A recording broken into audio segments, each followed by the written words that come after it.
నమస్తే. Welcome to Leo. మనతో ఉన్నారు పొలిటికల్ అనలిస్ట్ శ్రీలీల గారు.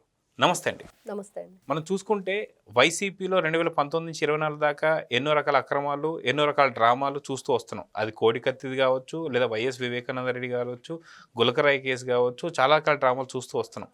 అదేవిధంగా హెలిప్యాడ్ గురించి రాప్తార్లో జరిగింది.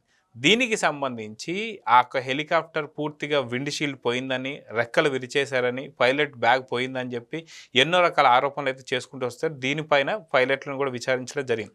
అయితే ఎట్టకేలకు తోపుతుర్తిని అరెస్ట్ చేస్తానికి వెళ్ళేసరికి తోపుతుర్తి పరారులో ఉన్నట్టుగా తెలుస్తుంది. వీటి బాధ్యతలు ఇప్పుడు హరీష్ కుమార్ గుప్తా గారు ఏదైతే ఇన్ఛార్జ్ డీజీపీ నుంచి పూర్తి స్థాయి డీజీపీగా తన చేతుల్లో ఇప్పుడు పూర్తిగా పగ్గాలు పెట్టబోతున్నారు. అదిగాక ఇప్పటి నుంచి వేట మొదలయ్యింది అనేటువంటి ఒక సమాధానం అయితే వస్తుంది. మొత్తానికి దీని గురించి మీరేం చెప్తారు? తోపుదుర్తి ప్రకాష్ నిజంగా ఈయన గురించి చెప్పుకోవాలంటే గతంలో చాలా ప్రగల్భాలు పలకటం, అదేవిధంగా మీసాలు మెలేసి తొడలు కొట్టేసి నేను మీసం తీయించుకుంటాను పరిటాల ఫ్యామిలీ ఇక్కడ నెగ్గితే అన్న వైనం. తర్వాత ఒక ఇంటర్వ్యూ అడిగితే అవునా అలా అన్నానా అని, అంటే వీళ్ళది ఎట్లా ఉండిద్దంటే అరగని కూడు జరగని మాట. ఇదే వైఎస్ఆర్సీపీ పార్టీ వాళ్ళకి అంటే చెప్తుంటారు కదా, మేము మడం తిప్పం మాట తిప్పమని, కానీ వీళ్ళు చేసేదే మడం తిప్పటం మాట తప్పటం, మనకు క్లియర్గా అర్థమవుతుంది. కానీ ఇతను మొన్న హెలిప్యాడ్ రాప్తాడుకు సంబంధించిన ఘటనలో లింగమయ్య ఫ్యామిలీని ఎవరైతే జగన్మోహన్ రెడ్డి పరామర్శించడానికి వెళ్ళటం ఇవన్నీ జరిగినాయో అక్కడ వీళ్ళు ఒక డ్రామా ప్లే చేశారు. దాంట్లో ఇతను కీలక సూత్రధారి పాత్రధారిగా ఉన్నాడు, అక్కడ జనాల్ని సమూహం చేయటం ఇదంతా కూడా. మరి ఈ వ్యక్తిని ఇంకా కొన్ని ఆరోపణలతోటి అరెస్ట్ చేయడానికి పోలీసులు వెళ్తే Thopudurthi Prakash phone switch off వస్తుంది, ఆయన లొకేషన్ ఎక్కడా కూడా చూపించట్లేదు, మరి అతను పరారిలో ఉన్నాడు అని తెలుస్తుంది. మరి ఇట్లాంటి వ్యక్తులు ఈ రోజున నిజంగా పోలీసు రంగంలో జగన్మోహన్ రెడ్డి గారు నిన్న కూడా పోలీస్ డిపార్ట్మెంట్ గురించి ఏం మాట్లాడారు, బట్టలు తీసేస్తాను, అసలు చాలా భయంకరమైన వర్డ్స్ యూస్ చేశాడు అతను. మళ్ళీ యూనిఫామ్ లేకుండా చేస్తాను, ఎలా అంటే అలాగనమాట. మరి ఇప్పుడు వచ్చిన మీరు అంటున్నట్లుగా హరీష్ కుమార్ గుప్తా, మరి ఆయన డీజీపీగా పదవి ఏదైతే తీసుకున్నారో ఇప్పుడు నిజంగా ఏదైతే మొన్నటి వరకు చూస్తున్నాం పోలీసు డిపార్ట్మెంట్లో ఇంకా వైఎస్ఆర్సీపీ తొత్తులు ఉన్నారు. మరి ఎలా తెలుస్తుంది ఇవన్నీ కూడా, ఎలా మీరు మాట్లాడతారు ఆ మాటలని కూడా అనుకోవచ్చు. ఎవరైనా మాట్లాడతారు అంటే ఒక డిపార్ట్మెంట్ అనేటప్పుడు ఏముంది రుజువులు అంటే, మొన్నే గోరంట్ల మాధవ్ మరి కామన్ మ్యాన్ కిరణ్ మీద ఏ విధంగా అటాక్ చేశాడు, అక్కడ ఎవరి సహాయ సహకారాలతో అతను రూట్ మ్యాప్ ఇచ్చింది మనకు కనిపిస్తుంది. మరి అదనే ఆ గోరంట్ల మాధవ్ని అరెస్ట్ చేసి రిమాండ్ చేసిన తర్వాత అతను ఫోన్ ఒకటి ఇచ్చారు పిఎస్ఆర్ ఆంజనేయులు. మరి అతనికి ఎవరిస్తున్నారు సమాచారం? మరి ఎవరైతే వైఎస్ఆర్సీపీ పార్టీ అంతకుముందు నిధులు విధులు దుర్వినియోగం చేసి అందరూ కూడా పరారీలో ఉంటే వాళ్ళందరికి కూడా నోటీసులు ఇస్తుంటే ఆ నోటీసుల నుంచి ఎలా తప్పించుకోవాలి, ఏ విధంగా ఎవరికి ఎప్పుడు నోటీసులు రాబోతున్నాయి, ఆ సమాచారం అంతా కూడా పిఎస్ఆర్ ఆంజనేయులు సేకరించడం, వీళ్ళందరూ కూడా దాన్ని ఎలా ఎదుర్కోవాలో వాళ్ళకి సలహాలు సూచనలు ఇవ్వటం. మరి ఇవన్నీ ఎలా జరిగినాయి అంటే పోలీస్ డిపార్ట్మెంట్ నుంచి అతనికి వెళుతున్నాయి అనేది ప్రతి ఒక్కరికి ఈ రోజున విచారణలో తెలిసిన విషయం. అదేవిధంగా అతనికి కూడా మన ఫోన్ ఇచ్చారు లాయర్లు, అక్కడ ఉన్న పోలీసులు ఎవరైనా కానీ. మరి ఇవన్నీ చూస్తూ ఉంటే ఖచ్చితంగా వైఎస్ఆర్సీపీ పార్టీకి సంబంధించిన వేగులు పోలీస్ డిపార్ట్మెంట్లో ఉన్నారు ఆంధ్రప్రదేశ్లో అనేది మనకు కనిపిస్తుంది. అలాగే హరీష్ కుమార్ గుప్తా గారు ఈ పదవీ బాధ్యతలు చేపట్టిన తర్వాత ఖచ్చితంగా ఒక్కొక్కరిని ఏరి అవతల పడేస్తారు.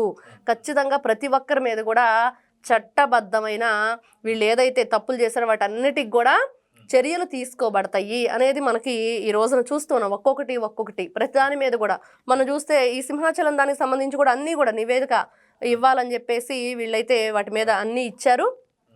మరి పదే పదే జగన్మోహన్ రెడ్డి గారు మాట్లాడుతున్న మాటలు ఒక రాబందులాగా చూస్తూ ఉంటే అందరూ ఇప్పుడు ఈ రోజున ప్రజలందరూ అదే చెప్పుకుంటున్నారు. మరి బాబాయ్ చనిపోతే కూడా అంత శరవేగంగా వెళ్ళిన జగన్మోహన్ రెడ్డి గారు మరి మొన్న చూస్తే పాకిస్తాన్ చేతిలో భారతీయులు ఏ విధంగా దుర్మరణం చెందారో దానికి కూడా కనీసం వెళ్ళని జగన్మోహన్ రెడ్డి గారు మరి ఈ రోజున మరి ఈ సింహాచలం అప్పన్న స్వామి చందనోత్సవ సందర్భంగా ఈ జరిగిన దుర్ఘటన ఏదైందో ప్రతి ఒక్కరం కూడా చాలా బాధపడుతున్నాం, విచారిస్తున్నాము.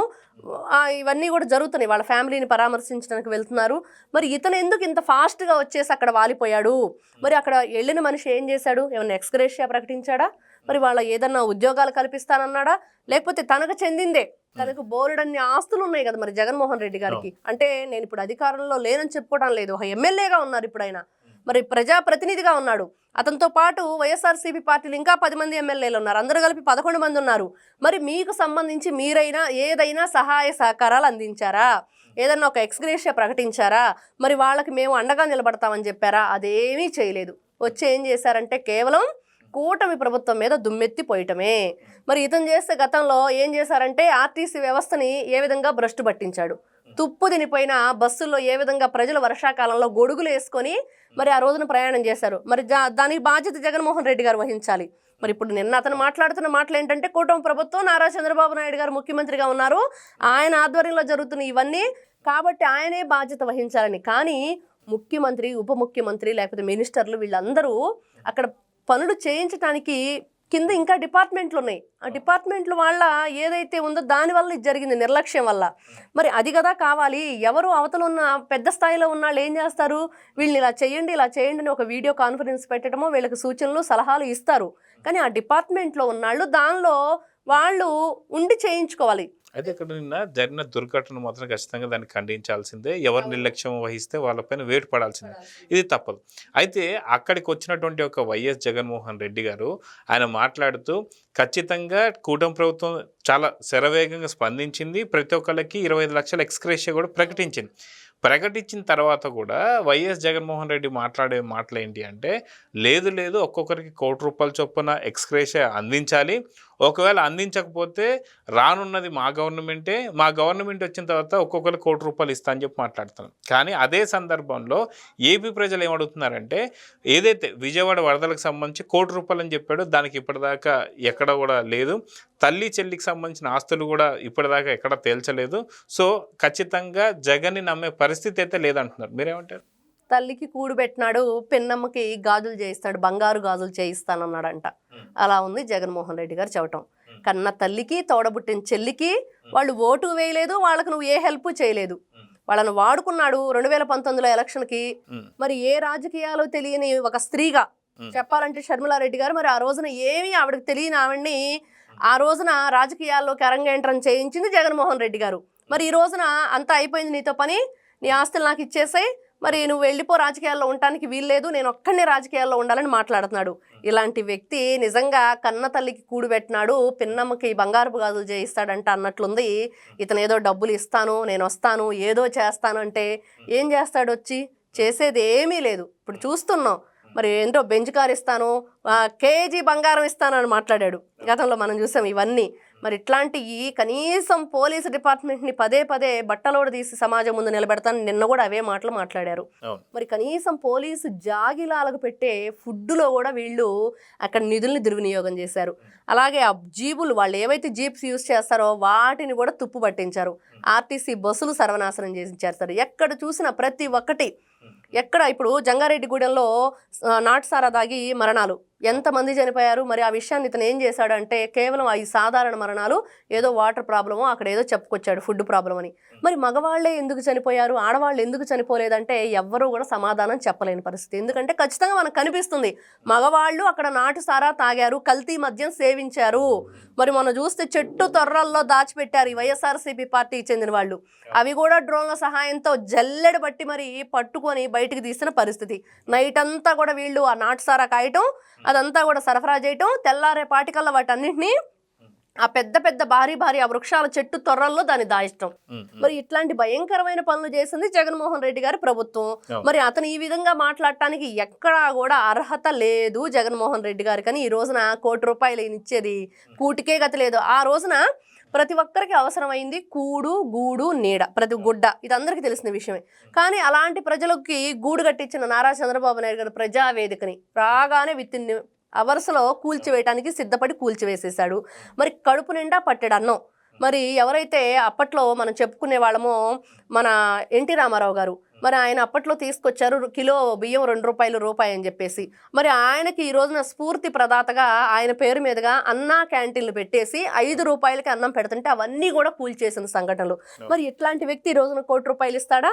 ఎక్కడ ప్రజలకి? మరి ఆ రోజున జగన్మోహన్ రెడ్డి గారు సీఎంగా ఉన్నప్పుడు రైతు, ధాన్యం పండించే రైతు, దేశానికి అన్నం పెట్టే రైతు, మరి వరదలు వచ్చేసి నీళ్లు ఆ పొలాలన్నీ కొట్టుకుపోతే నువ్వు పెద్ద డయాస్ వేయించుకొని ఒక గ్రీన్ మ్యాట్ పరిపించుకొని ఆ కార్పెట్ల మీద వచ్చేసి దూరంగా నించొని పరామర్శించిన వెళ్ళిన నువ్వు ఈ రోజున ఏ మొహం పెట్టుకొని కూటమి ప్రభుత్వాన్ని అడుగుతున్నావు?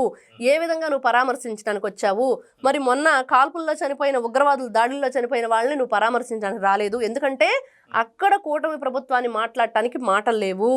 ఇక్కడ కేవలం శవాల మీద రాబందుల్లాగా వాలిపోతున్న జగన్మోహన్ రెడ్డి గారిని చూస్తుంటే ఆంధ్ర రాష్ట్ర ప్రజలందరూ అయ్యో పాపం అనాలా, చీ అనాలా అర్థం కాని పరిస్థితిలో ఉన్నారు. అదే మనం చూసుకుంటే ఏదైతే హరీష్ కుమార్ గుప్తా గారు ఇప్పటికే చాలా సీరియస్గా ఉన్నారు. గతంలో ఏదైతే మనం చూసాం నెల్లూరుకు సంబంధించి కాకాని గోవర్ధన్ రెడ్డి కావచ్చు, అదేవిధంగా విడుదల రజనీ కావచ్చు, అదేవిధంగా వీళ్ళ అధినేత అయినటువంటి ఒక జగన్మోహన్ రెడ్డి కావచ్చు, గుడ్డలు కూడా తీసి నిలబెడతానని చెప్పేసి అన్నారు పోలీసు వాళ్ళని. మహిళా పోలీసు నిన్న కూడా మాట్లాడారు. మహిళా పోలీసులు కూడా మాకు బహిరంగంగా క్షమాపణ చెప్పాలంటే ఇప్పటిదాకా చెప్పలేదు.